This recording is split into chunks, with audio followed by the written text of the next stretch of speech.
Ninayo furaha pia kuwaeleza kwamba Mheshimiwa Waziri wa Ardhi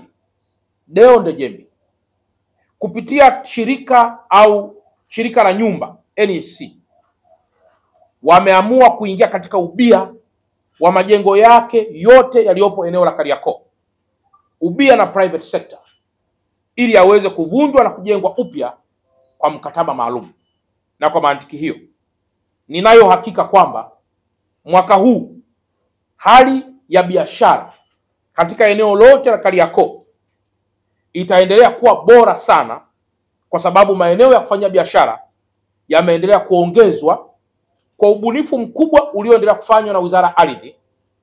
chini ya Waziri Ndejembi na Shirika la Nyumba la Taifa, kwa kuingia ubia na wafanyabiashara au kuingia ubia na watu binafsi ili waweze kuboresha nyumba za awali na kuwa magorofa yenye frame nyingi za maduka. Sambamba na hilo, ndugu zangu waandishi wa habari, mwenendo wa biashara za saa 24 ndani ya mkoa wetu wa Dar es Salaam unaendelea.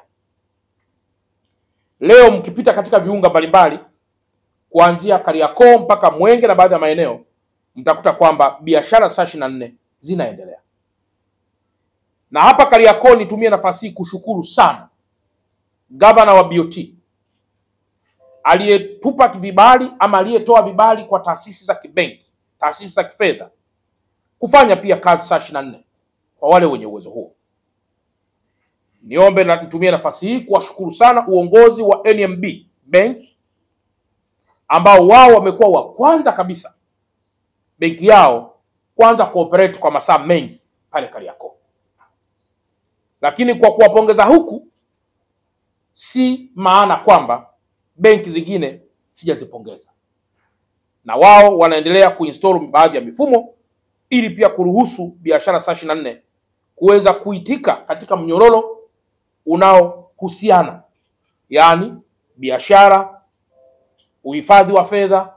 masuala ya ulinzi na masuala mengineyo ya namna hiyo. Je, hali ikoje sasa? Kama tungesema katika asilimia, tuko asilimia ngapi?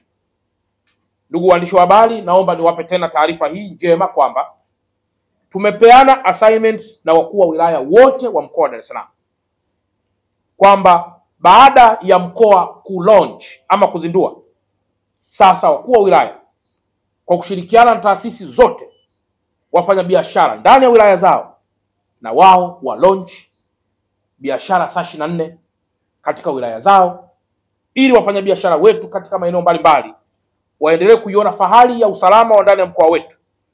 na ufahari ya usalama ndani ya taifa letu unaoratibiwa na kusimamiwa na vyombo vya dola, lakini kwa uimara wa serikali anayoiongoza Mheshimiwa Dr. Samia Suluhu Hassan, na kwamba kila mmoja aweze kufanya biashara kwa uhuru.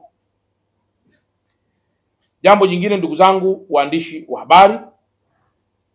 kama nilivyosema, nimesikia pia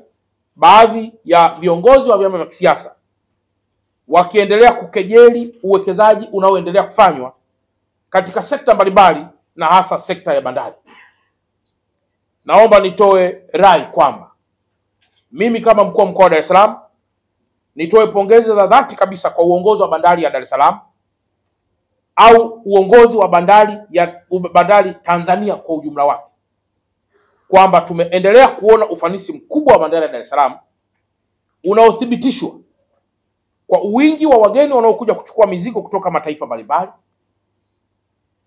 makuzi na ukuaji mkubwa wa ICDs ndani ya mkoa wetu, makuzi na ukuaji mkubwa wa bonded warehouses ndani ya mkoa wetu. Hii inathibitisha kwamba mizigo inayokuja kupitia bandari ya Dar es Salaam ni mingi, na hii inathibitisha kwamba taifa limeendelea kufunguliwa, na ndio maana baadhi ya mataifa kama Kongo, Zambia, Malawi na baadhi ya mataifa mengineyo yasiyokuwa na bandari au yasiyokuwa na bahari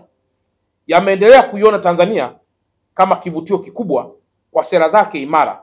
za kibiashara. Na kwa mantikio, waandishi wa habari, naendelea kuwaalika kwamba sasa ni muda mwafaka wa kuzungumza vitu kwa hoja na data. Ni bora tukaendelea kwenda bandarini, kwenda kuona uwekezaji mkubwa unaoendelea kufanywa, lakini zaidi tutawanyike ndani ya mkoa wetu tuone wingi wa ICDs unaoendelea ambao umetunza mizigo ya transit na loko, lakini zaidi pia tuendelee kuona wimbi kubwa la wageni wanaotoka katika mataifa yasiyokuwa na bahari wanaokuja pia kwa ajili ya kuchukua mizigo kwenda katika mataifa yao. Ongezeko kubwa la usafiri wa malori kuelekea katika nchi hizo. Hizo zote ni ithibati, ni uthibitisho kwamba kuna ufanisi mkubwa wa mamlaka ya bandari, lakini kuna ufanisi mkubwa wa bandari ya Dar es Salaam. Ndugu waandishi wa habari, baada ya kusema haya, la mwisho nitumie nafasi hii kwamba hili kwa Wakristo wote tupo katika juma kuu, Holy Week, na kuanzia jana Alhamisi Kuu, leo Ijumaa Kuu, na kesho na kesho kutwa ambayo ndio Pasaka. Nitumie nafasi hii kuwatakia kila laheri kuanzia siku ya leo au siku ya jana ya Alhamisi Kuu kupitia leo ambayo tunaita ukimya mtakatifu, Holy Silent. Wakasherekee sherehe hizi kama ambavyo sherehe za Idi ziliisha. Sherehe za Idi ziliisha vizuri pasipo vurugu, na kwa mantiki hiyo ni waombe Wakristo wote wa Dar es Salaam wawe kielelezo cha amani, kielelezo cha misamaha,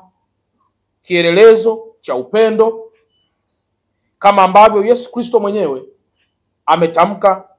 dhana ya upendo kama sheria mojawapo kuu ya Mungu. Baada ya kusema haya, ndugu zangu waandishi wa habari, niwatakieni kila laheri tunapoelekea katika sikukuu hizi. Lakini jambo la mwisho zaidi tena, tumuombee heri Mheshimiwa Waziri wetu wa TAMISEMI, Mheshimiwa Mohamed Mchengerwa, ambaye kwa siku ya Jumanne ya wiki lijalo atahitimisha hotuba yake ya kuomba kupitishiwa bajeti ya TAMISEMI ya zaidi ya trilioni 11. Na katika bajeti hiyo ya TAMISEMI, sisi wana Dar es Salaam, bajeti yetu tulioiomba ni trilioni 1. Na kwa mantiki hiyo, trilioni 11 zinazoombwa na Mheshimiwa Mohamed Mchengerwa kupitia bunge